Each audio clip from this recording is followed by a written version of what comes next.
Well, it's late in May. This is about the best day we've had for 2 or 3 weeks.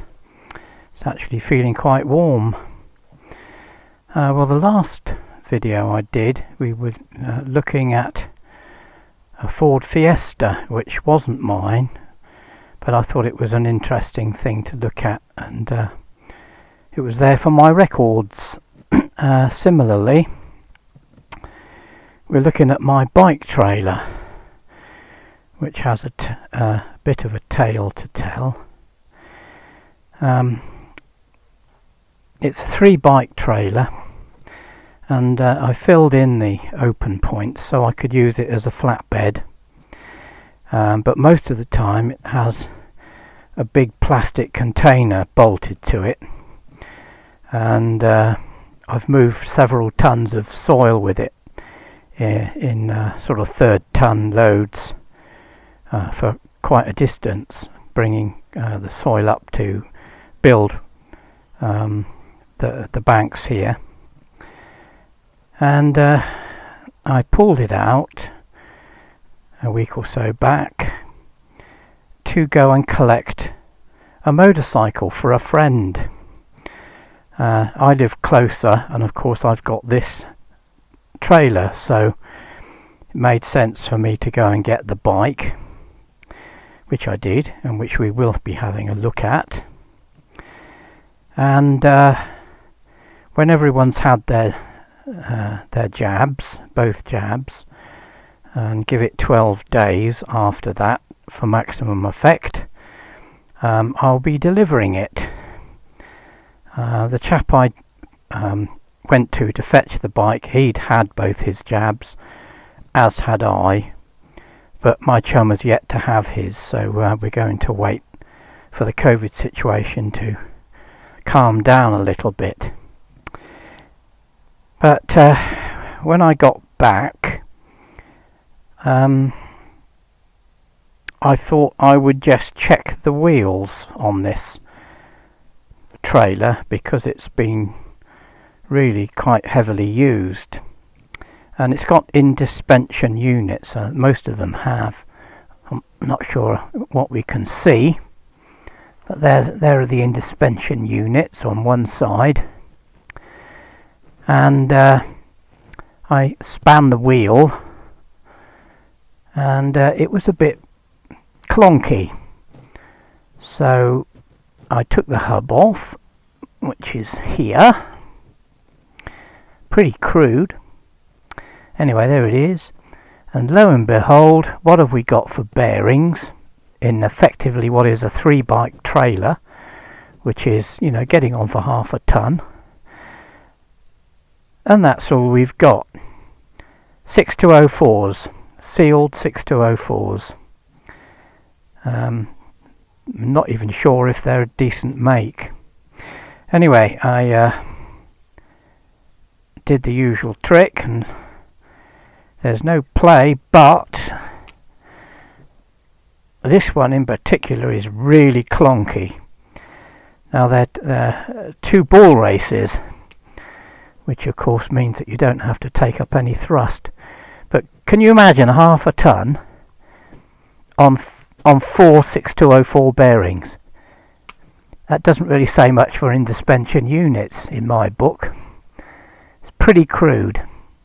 I mean, it's a torsion bar system, and providing the camera's sort of looking at it, you can see it's just a stub axle, pretty crude stub axle with a, well, look, crude.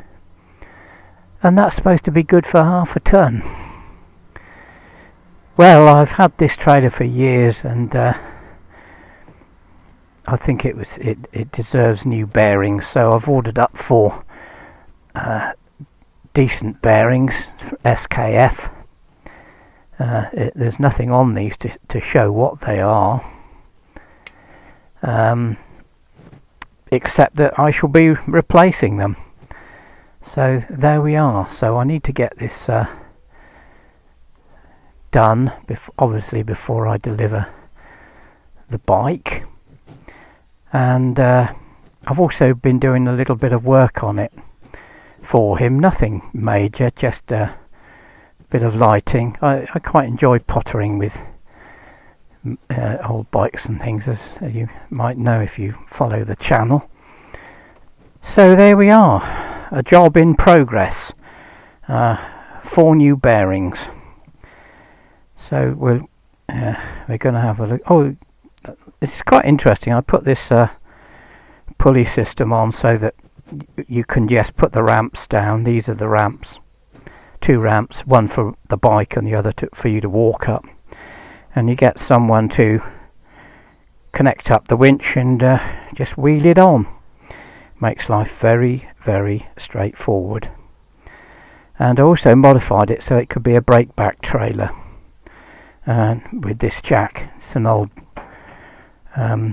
jack on there, and you can take a pin out, wind this up, and the bed will tilt, which is quite useful sometimes depending on how low the bike is that you're pulling on. No problems with this bike that we're just going to look at. So onto the bike, which is in the sunshine, so we should get good pictures. And there it is. It's a Honda Hornet 900 with the detuned blade engine.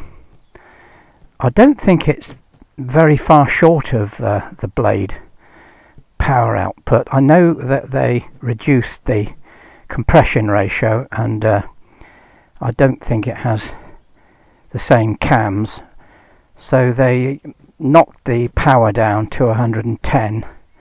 Not sure what a blade is, but I'm sure it's not much more than 115 or 120, not the first ones.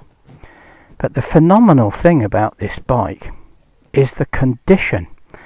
I'll try and get close in so that you can actually see, and I want to keep a record of this bike because it's absolutely amazing. It's 2003, so it's 18 years old, and if I can keep out of the reflection of the sun, there's the odometer, and it's 3,659 miles. So if you knock off your running in, it's really done about 2,500 miles at non-running in speeds, and that's it. And everything is absolutely pristine. There's not a mark on it anywhere. I'm trying to get close. Hopefully you can see just how amazing this machine is. Let's get close to the old blade engine and just look up inside, if the camera will allow.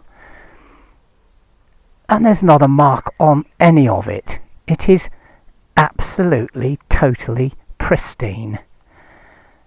Absolutely beautiful. Even the old stainless downpipes are still shiny, look. Absolutely beautiful. Not a mark on anything. Fork legs perfect. Paintwork perfect.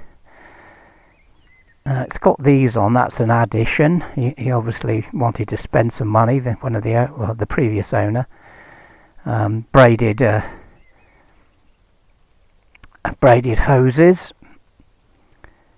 Venhill, I think they are, not cheap. I fitted those on one of my bikes because I couldn't get the original Honda parts at the time. The bike was too old, and they're supposed to improve the braking, but I didn't notice any difference. Anyway, there they are, braided hoses on the front. The front brake is absolutely phenomenal. I assume this is just a standard blade part. Twin pot. You can see nowhere whatsoever anywhere. Wheels perfect, tyres perfect. It's got a stainless cover over the radiator. Absolutely beautiful. Look, even these clips, like they come out of the factory. Now go over it slowly. Rear spring, pristine. Every single part, every piece is pristine. Chain, pristine. Beautiful. It's absolutely stunning. Look at the stand. Not a mark on it. Pristine silencers.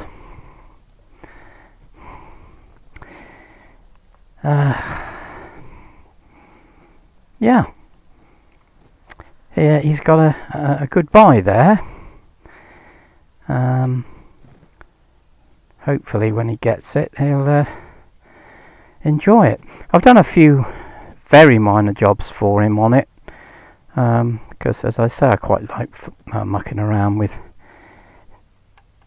simple jobs.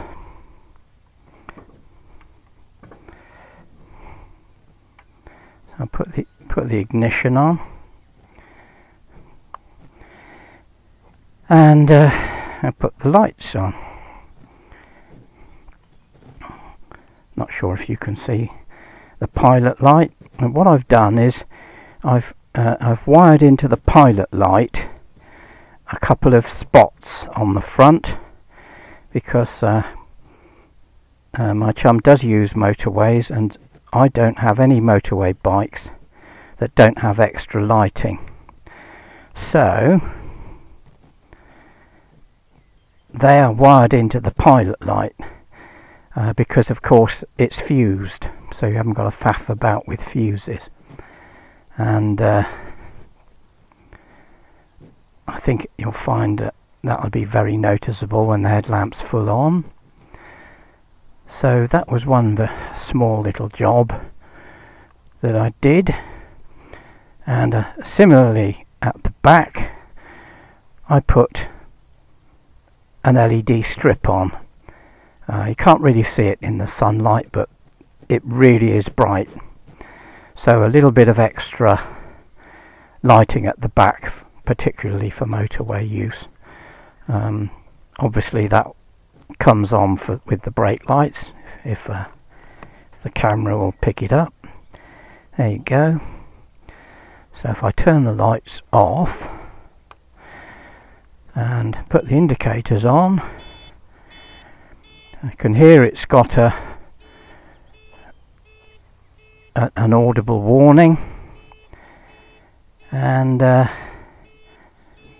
to do a little bit of work on one of the indicators that had been beaten up a bit, but you can see on this LED that it also repeats. I just wired up all of it, which was quite straightforward. It's a piece of cake to do wiring on this bike, because everything's so accessible. So just turn those off. Bonk. So pretty much that's all I've done.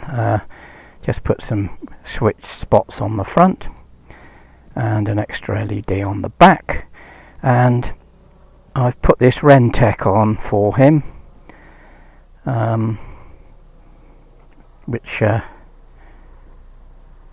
is a very good bit of kit. I've got Rentec on my Suzuki, and they're British made. I think they're made somewhere in Bournemouth, and they're good quality, and didn't take any time at all to fit that. So that's all I've done to it, really. Put a couple of lights on and put the carrier on for him. Somebody had this carrier at the local motorcycle place. They had a 600 Hornet, and they wanted a GV system, so they just took this off, and I mean, it looks brand new. So the guy didn't want it, and I was very fortunate to pick it up, because the Lawrence owed me a favour. So there we are.